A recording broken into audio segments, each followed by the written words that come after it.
Hello friends, कैसे हैं आप लोग। उम्मीद है दोस्तों अभी तक आपने अपने क्वेश्चन पेपर चेक कर लिए होंगे। एक आपने अंदाजा लगा लिया होगा कि आप इस बार मेंस लिखने जा रहे हैं कि नहीं जा रहे हैं। लेकिन दोनों कंडीशन में अगर आपके अप्रॉक्स कट ऑफ के ऊपर नीचे आ रहा है +-5 तो आप लोग बेशक लग जाइए मेंस के लिए सीरियस के लिए कि आप 2020 में लिख रहे हैं। अगर आपका कम जा रहा है तो आप लोग 2021 में भी देने वाले हैं प्रीलिम्स, वहां भी मेंस होगा। तो दोस्तों मेरी ये राय है कि आप एक टारगेट बनाइए, कुछ चीजें आपके लिए काम रहेंगी जो 2021 के लिए, बाकी पूरा वीडियो जो रहेगा वो 2020 के पर्सपेक्टिव से बनाया गया है। तो सबसे पहले दोस्त आपका जो पेपर है वो है 8 जनवरी 2021 को। तो आपके अगर आज से आप देखें तो करेक्ट आपके पास 90 डेज का वक्त बचा हुआ है। तो ये जो स्ट्रेटेजी है 90 डेज के हिसाब से है और ये उन्हीं दोस्तों के लिए है जो इस बार दे रहे हैं जहां उनको ऐसा लग रहा है कि उनका कट ऑफ क्लियर हो जाएगा। तो सबसे पहले आपको जो दोस्त फोकस करना मेन सिलेबस पे, कि मेन सिलेबस में आपको आई होप पता होगा कि आपके दो पेपर होते हैं, एक कंपलसरी एक इंग्लिश होता है और एक आपकी जो भी रीजनल लैंग्वेज होती है। ऐसे का जो आपके दो पेपर होते हैं, ऐसे का पेपर 1 पेपर 2 और ये दोनों मार्क्स होते हैं आपके 250 के। जनरल स्टडी का 250 का 1 मार्क्स होता है, एक पेपर होता है और 4 आपके 1000 मार्क्स के होते हैं। ऑप्शनल के भी 2 पेपर होते हैं और वो होते हैं 500 के। तो जो टोटल आपका मेंस का जो मेरिट जाती है वो 750 और इसमें 275 आपका इंटरव्यू ऐड हो जाता है, तो 2025 पे आपकी मेरिट बनती है। तो आपको जो 90 दिनों में फोकस करना है, सबसे पहले फोकस करना है आपको अपने ऑप्शनल को रिवाइज करना है। आपका जो भी ऑप्शनल हो इर्रिस्पेक्टिव आप लोगों ने तैयारी कैसी करी होगी, लेकिन अभी टाइम नहीं है कि आप स्टार्ट उसको शुरू से करें या आप बिगिनिंग करें। अगर आप लोगों ने अभी तक रिवाइज या बिल्कुल स्टार्ट ही नहीं किया तो प्लीज कोई क्रैश कोर्स ज्वाइन कर लीजिएगा, क्योंकि जीरो से स्टार्ट मत करिएगा, क्योंकि आपको जीएस भी बहुत ज्यादा पढ़ना है। बाकी अगर आप लोगों ने एक बार पहले पढ़ लिया है तो अभी आराम से कोई भी क्रैश कोर्स ज्वाइन कर लीजिए, घर पे रिवाइज करिए और साथ साथ में जो मेन फोकस करना है आपको उसकी आंसर राइटिंग पे फोकस करना है, कि आपको मेंस के आंसर ऑप्शनल के अलग होते हैं दोस्त लिखने में और जीएस के एक अलग पैटर्न होता है। तो वो इर्रिस्पेक्टिव आपका कौन सा ऑप्शनल है, हर एक का एक अलग तरीका होता है उसको डील करने का। सेकंड दोस्त आपको जो फोकस करना है 90 दिनों में आपके ग्रे एरियाज दोस्त की जो आपके प्रीलिम्स में क्वेश्चन नहीं आते हैं, तो जनरली हमने उसे 4-5 महीने से टच नहीं किया होता है। हम प्रीलिम्स फोकस हो जाते हैं बहुत सारी चीजों पे, तो हम कई एरियाज को क्या कर देते हैं, इग्नोर कर देते हैं। जैसे एथिक्स हमने काफी टाइम से नहीं पढ़ा होगा, disaster management, Indian society, governance, world history, ये हमने काफी टाइम से नहीं पढ़े होंगे। तो वक्त है इन्हीं सब्जेक्टों को आपको पढ़ना है, ऐसे पढ़ना है कि इनके क्या क्वेश्चन आए हैं, पहले कैसे क्वेश्चन आए, ये सारी चीजें देखनी और इनके हिसाब से आपको इनका आंसर राइटिंग प्रैक्टिस करनी है। तीसरा जो मैंने कहा 250 मार्क के 2 ऐसे होते हैं, तो आपको ऐसे राइटिंग बहुत ज्यादा फोकस करनी। कम से कम आप एटलीस्ट एक वीक में एक ऐसे लिखिए, शुरुआत में कम से कम 3 से 4 महीने में लिखिए, आखिरी में आके आप थोड़ा इसको इंटेंसिटी इसकी बढ़ा सकते हैं।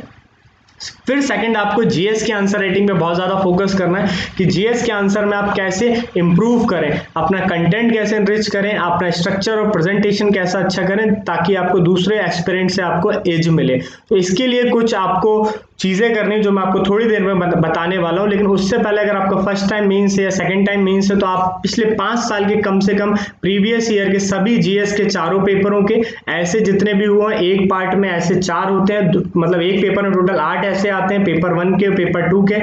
तो ये 5 सालों के लगभग 40 ऐसे, यही आपको आंसर राइटिंग प्रैक्टिस जो मैंने बोला है वो करना है। ऑप्शनल सब्जेक्ट आपका कोई भी हो उसके भी 5 साल के कम से कम, क्योंकि ऑप्शनल सब्जेक्ट में दोस्त क्या होता है, फिक्स होते हैं, क्वेश्चन रिपीट होते हैं, सब्जेक्ट की लिमिटेशन होती है, इसलिए आप अगर वो करेंगे तो आपको बहुत फायदा होगा। 5 साल के आप पूरे के पूरे जो भी हो जीएस ऐसे और ऑप्शनल के आप पूरे क्वेश्चन कर लें लिख कर, तो 2014 से 19 तक आप कर सकते हैं।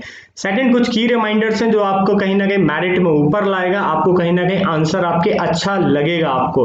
तो सबसे पहले जो फोकस होता है कंटेंट, दोस्त सभी दोस्त लिखते हैं, लेकिन कंटेंट के अलावा जो मेन फोकस जो इग्नोर कर देते हैं वो हम कर देते हैं अपना स्ट्रक्चर पे और प्रेजेंटेशन पे। स्ट्रक्चर में मतलब आप प्रॉपर एक जो फॉर्मेट होता है इंट्रोडक्शन, मेन बॉडी में भी आप पैराग्राफ में लिखें, छोटे छोटे बुलेट्स बनाएं, कंक्लूजन हमेशा बैलेंस ऑप्टिमिस्टिक एक पॉजिटिव नोट पे खत्म होना चाहिए। इंट्रोडक्शन में आप जितना ज्यादा से ज्यादा ऑथेंटिकेट डाटा लिखो या शॉर्ट इंट्रोडक्शन लिखो, 3 से 4 line 5 line max to max, और आप डिफरेंट एग्जाम के हिसाब से डिफरेंट पेपर के एनालिसिस के हिसाब से आप चीजों को पुटअप करिए। अगर ज्योग्राफी का क्वेश्चन है तो आप उसमें मैप बना सकते हैं, एथिक्स का है तो कोई फ्लो चार्ट बना सकते हैं, आप अपने लेवल पे उसको करिए। प्रेजेंटेशन एजुकेशन के मामले में कोई इंपॉर्टेंट कीवर्ड्स है तो उसको अंडरलाइन करिए, एजेस पे मत लिखिए, काटाफीटी मत करिए, ग्रामेटिकल थोड़ा सही लिखिए। यही सब कुछ चीजें जो आपको आधा आधा एक एक मार्क्स आपके चुरा लेते हो, तो आपका ऑन एन एवरेज 20 से 25 मार्क्स पर पेपर में बढ़ सकता है, तो आप कहीं ना कहीं मेरिट में नीचे से ऊपर आ सकते हैं। सेकंड दोस्त, जो मैंने कहा इंट्रो या कहीं के लिए, मेंस में आपको कुछ डाटा रटे होने चाहिए, रेडीमेड होने चाहिए आपके पास, और वो कुछ डाटा जो हमेशा आते हैं, चाहे एजुकेशन में हो, चाहे हेल्थ हो, इकोनॉमी हो, इन्वायरमेंट हो, सोसाइटी, ये जो डाटा रहता है ये आपका ऐसे में भी काम आता है, ये आपका कोई भी मेंस का आंसर हो उसमें भी काम आएगा, आपका जो ऑप्शनल हो उसमें भी काम आएगा। तो ये जो डाटा है ये सब कुछ ऑथेंटिकेट सोर्स से इंक्लूड करिए, सेंसस से करिए, नीति आयोग की रिपोर्ट से करिए, या जहां से भी आपको लगता है ऑथेंटिकेट रिपोर्ट है इकोनॉमी का है तो IMF, वर्ल्ड बैंक, RBI, इन सब के आपके पास कुछ डाटा होना चाहिए। साथ ही में दोस्त, अगर आप इस बार मेंस लिख रहे हैं तो आप एक बार ARC रिपोर्ट पूरी तो मत पढ़िए, लेकिन सिलेक्टिवली कुछ कुछ जो चैप्टर हैं जो एथिक्स के लिए बहुत इंपॉर्टेंट है, डिजास्टर मैनेजमेंट के लिए बहुत इंपॉर्टेंट है, इंटरनल सिक्योरिटी के लिए बहुत इंपॉर्टेंट है, तो कुछ कुछ चैप्टर्स आप वहां से पढ़ सकते हैं। नीति आयोग की बहुत सारी रिपोर्ट्स आती हैं, चाहे वो वाटर क्राइसिस पे हो, एजुकेशन पे हो, हेल्थ पे हो, एस्पिरेशनल डिस्ट्रिक्ट की हो, बहुत सारी रिपोर्ट आती है नीति आयोग की, आती रहती है रेगुलरली, तो उनकी कुछ कमेंट हो या कुछ इंपॉर्टेंट रिकमेंडेशन हो वो लिख लीजिएगा। इस साल का बजट पढ़ लीजिएगा, इस साल का इकोनॉमी सर्वे अच्छे से देख लीजिएगा अगर आपको इकोनॉमी में कहीं ना कहीं एज लानी है तो, क्योंकि ये बहुत इंपॉर्टेंट डॉक्यूमेंट्स हैं, गवर्नमेंट डॉक्यूमेंट है, अगर आप नहीं पढ़ेंगे तो कौन पढ़ेगा। सेकंड, कुछ जो भी अभी 2-3 सालों में इंपॉर्टेंट लैंडमार्क जजमेंट अभी करंट हुए हैं, चाहे वो मैरिटल रेप हुआ हो या आधार एक्ट हो या राइट टू प्राइवेसी का पुट्टा स्वामी केस हो, कुछ जो सेकुलरिज्म का अयोध्या का राम टेम्पल हो, ट्रिपल तलाक का ये जो आपका जजमेंट है, ये सब कुछ पढ़ लीजिएगा। साथ में जो पुराने हैं जो आपको पुटअप करने हैं, पॉलिटी में, गवर्नेंस में, केशवानंद भारती केस हो, बेरूबरू यूनियन केस हो, गोलकनाथ केस हो, ये सब आपको पता होना चाहिए, आप इनको पुटअप करिए। कुछ जो इंपॉर्टेंट कमिटीज होती हैं हर सेक्टर की, चाहे कोस्टल रेगुलेशन जोन की, चाहे आपकी शैलेश नायक कमेटी हो, या फिर आपकी कुछ इकोनॉमी की कमेटी हो, या आपकी हेल्थ, एजुकेशन, किसी भी आपको जो कमेटी को लगता है, डिजिटल पॉलिसी की कोई पॉलिसी की कमेटी बनी है वो आपको डालना है, कोई हमारी कॉर्पोरेट सोशल रिस्पॉन्सिबिलिटी के कुछ अगर रिकमेंडेशन आई है वो आपको लिखना है। आपको कुल मिला के कमिटीज के जो हेड है उनका लिखना है और फिर उनकी क्या राय है FCI पे, जैसे FCI की जो रिपोर्ट आई है या किसी पे भी आपको जो लग रहा है तो आप वहां प्लीज लिखिएगा जरूर कमेटी का नाम। तो दोस्त ये थी जो मेरी तरफ से एक छोटा सा आपके लिए टिप्स थी। अगर आपको ज्यादा दोस्त जानकारी चाहिए तो आप मेरे को पर्सनली फ्रेश फॉरकास्ट टेलीग्राम पे आप ज्वाइन कर सकते हैं, मेरी क्लासेस चलती हैं इस चैनल पे। अगर आपको ये मेरा वीडियो कहीं ना कहीं फायदेमंद कर रहा है दोस्त तो आप प्लीज चैनल को शेयर और सब्सक्राइब जरूर करिएगा, और कंटेंट अच्छा लगा है तो दोस्त लाइक करिएगा, कुछ फीडबैक देना हो तो प्लीज कमेंट करिएगा।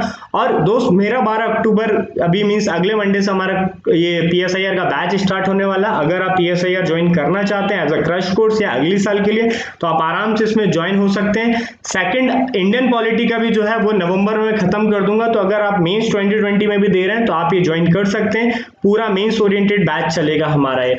और आपको ज्यादा विजिट या ज्यादा आपको जानकारी चाहिए तो आप वेबसाइट पे विजिट कर सकते हैं दोस्त, और इसमें आप ज्यादा जानकारी ले सकते हैं। ठीक है दोस्त, तो गुड लक दोस्त, थैंक यू।